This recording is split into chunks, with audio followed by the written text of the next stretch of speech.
Good morning, class 7. Welcome back to the class. So today we'll solve some questions based on area of parallelogram, area of triangle in exercise 11.2 of your NCERT. Part D of question number 3 says the base of the parallelogram is given as 15.6 centimeter.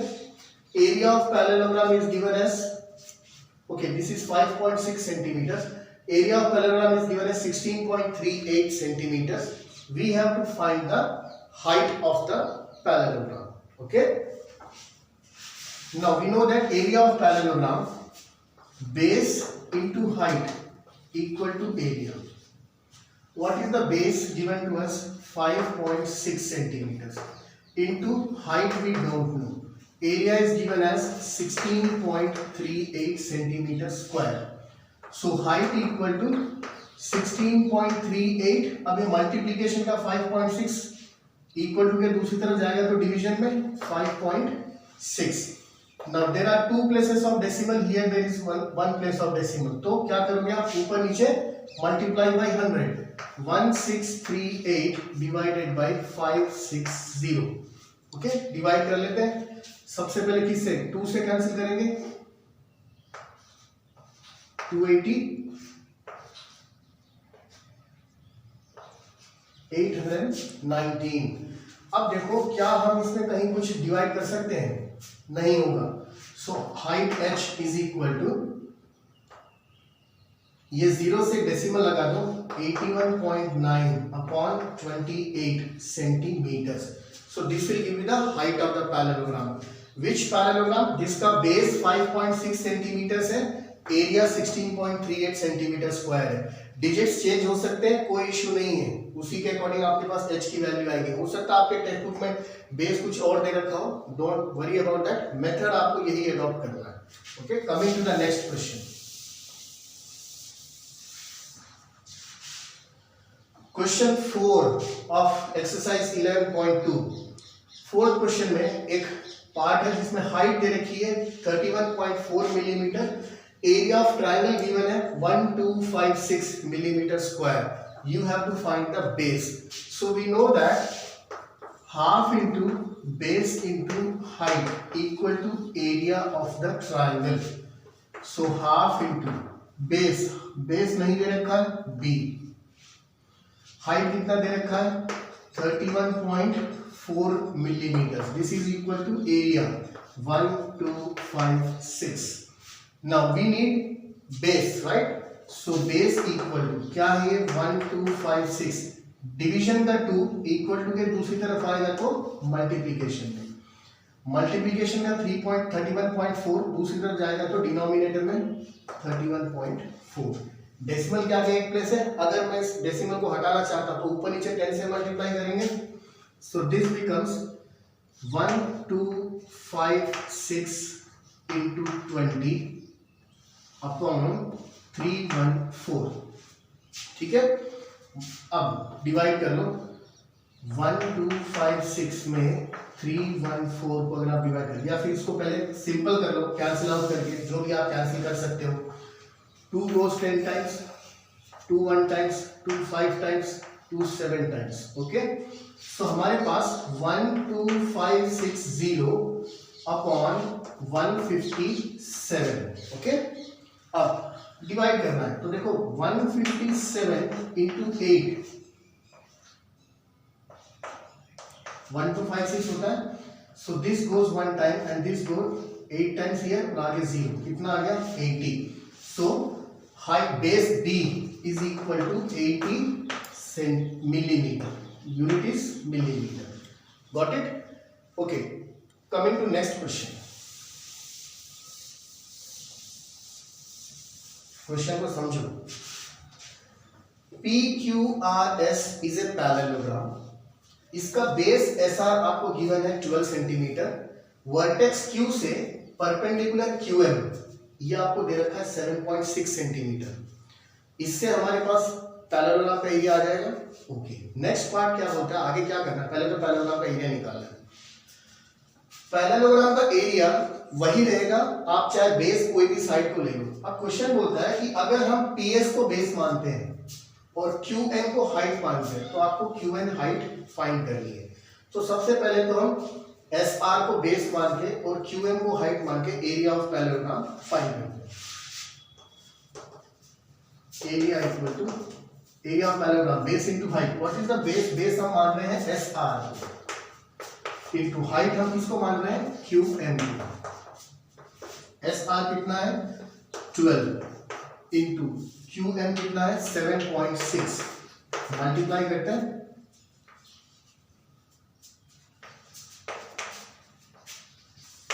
91.2 centimetre square. This is the area of parallelogram PQRS। अब question ये बोलता है कि base मानो PS को और QM को मानो हाइट। ठीक है, तो बेस PS आपको दे रखा 8 centimetre, QM height find out करनी है। एरिया ऑफ पैरेललोग्राम तो वही रहेगा। So area equal to base कितना है? PS इंटू हाइट क्या हो जाएगी? QM।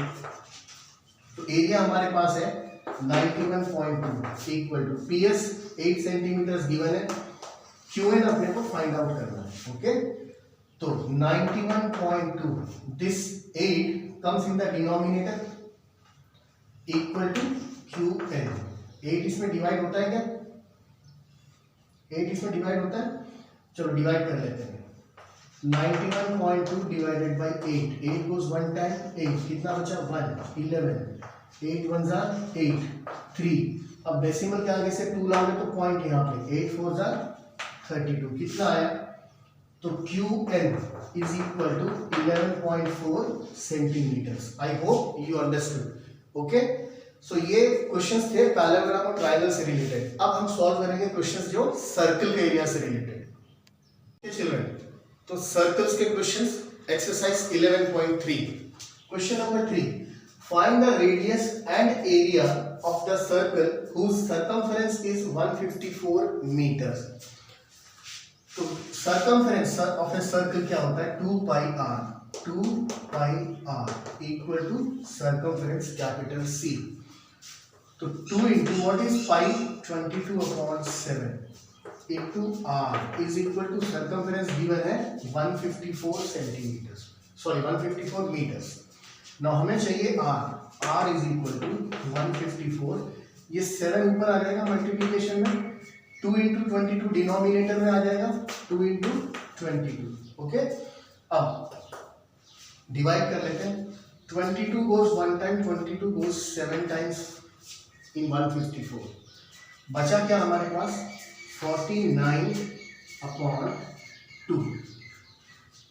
49/2 this is the radius. आप 49/2 लिखो या इसको 24.5 मीटर, कुछ भी लिख सकते हैं आप, it doesn't make any difference. अब हमें चाहिए इसी सर्कल का area. Area of the circle is pi are square. So pi is 22/7, r square का मतलब आर इंटू आर, तो 49/2 into 49/2। Got it? Clear? Pi r square. Now you see, 7 goes 7 times, 2 goes 11 times. So हमारे पास क्या बचा? 11 into 7 into 49. So it is 11 into 7 into 49 कर लो, 343/2। 11 से multiply कर लो,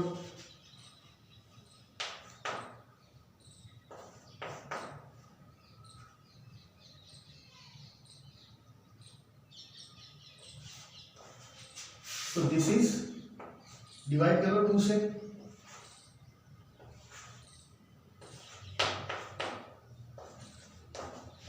so area of the circle will be 1886.5 meter square, right? So this was question number 3. next question पे चलते हैं।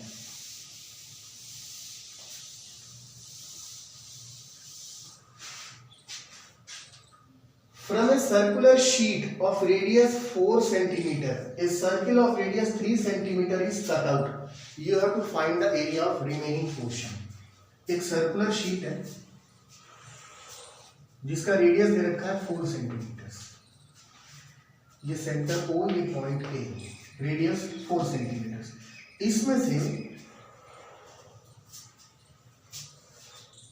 एक दूसरा सर्किल जिसका रेडियस है 3 सेंटीमीटर, वो इसमें से हटा दिया, तो रिमेनिंग पोर्शन यानी कि ये वाला पोर्शन,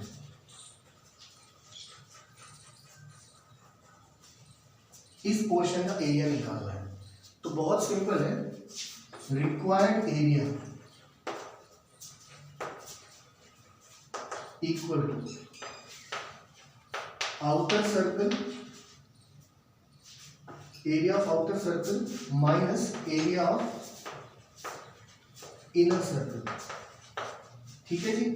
तो आउटर सर्कल का area pi into are square कितना है 4 स्क्वायर, माइनस छोटे वाले सर्कल का पाई इंटू 3 स्क्वायर। तो 4 square is 16 pi, 16 into pi 16 pi, minus 3 का स्क्वायर 9, 9 इंटू पाई 9 पाई, 16 पाई माइनस 9 पाई कितना होता है 7 पाई। तो 7 पाई मतलब 7 इंटू पाई, पाई की वैल्यू लिख दो 22/7, 7 में 7 वन टाइम चला गया, क्या बचा 22 centimetre square. This is the area of the remaining sheet of the paper. Clear?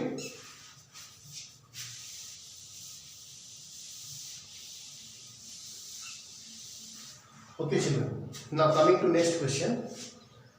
Shazli took a wire, question number 9 of NCERT, took a wire of length 44 centimeter, bent it into a circle. We have to find the radius and area of the circle. पहला part question का ये करते हैं, उसके बाद second part पे जाते हैं। एक वायर है जिसकी लेंथ 44 सेंटीमीटर है, उसको बेंड करके सर्कल का शेप दे दिया।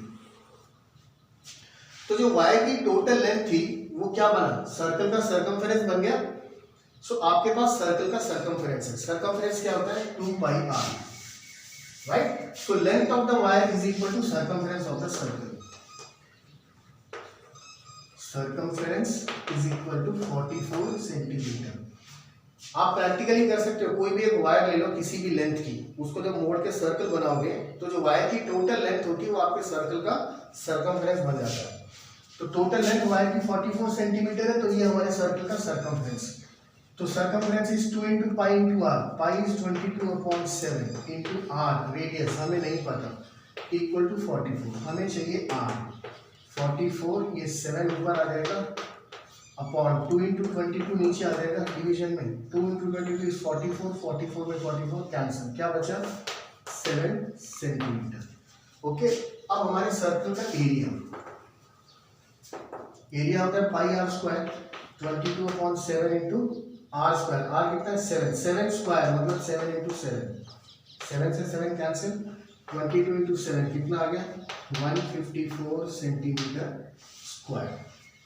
Okay, pi are square, you got the area of the circle. अब क्वेश्चन ये बोलता है कि if the same wire is bent into a square, उसी 44 सेंटीमीटर के वायर को जिससे सर्कल बनाया था उसको सीधा करके अब एक स्क्वायर का शेप देंगे। तो स्क्वायर की 4 साइड्स इक्वल होती हैं। अब वो जो वायर की टोटल लेंथ है 44 सेंटीमीटर, वो आपके स्क्वायर का पेरीमीटर बन जाता है। भाई आप स्क्वायर के शेप में बेंड करोगे, स्क्वायर की चारों साइड्स इक्वल होती हैं, तो ये वायर पे तो बेंड करके बनाया अपन ने, तो इस स्क्वायर का पेरीमीटर वही होगा जो वायर की लेंथ है। Perimeter equal to 44 centimeter. तो पेरीमीटर का मतलब क्या होता है 4 into side equal to 44 centimeter. अब side equal to 44/4 that is 11 centimeter. तो स्क्वायर की ईच साइड कितनी हो गई 11 सेंटीमीटर। अब हमको चाहिए स्क्वायर का एरिया।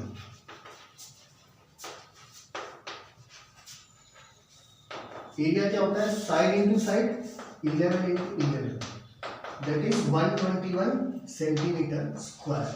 अब क्वेश्चन क्या बोलता है कि which shape has greater area, कौन सा एरिया ज्यादा है, सर्कल का एरिया ज्यादा है या स्क्वायर का एरिया ज्यादा है। ऑब्वियसली यहाँ पर दिख रहा है सर्कल का एरिया ज्यादा है।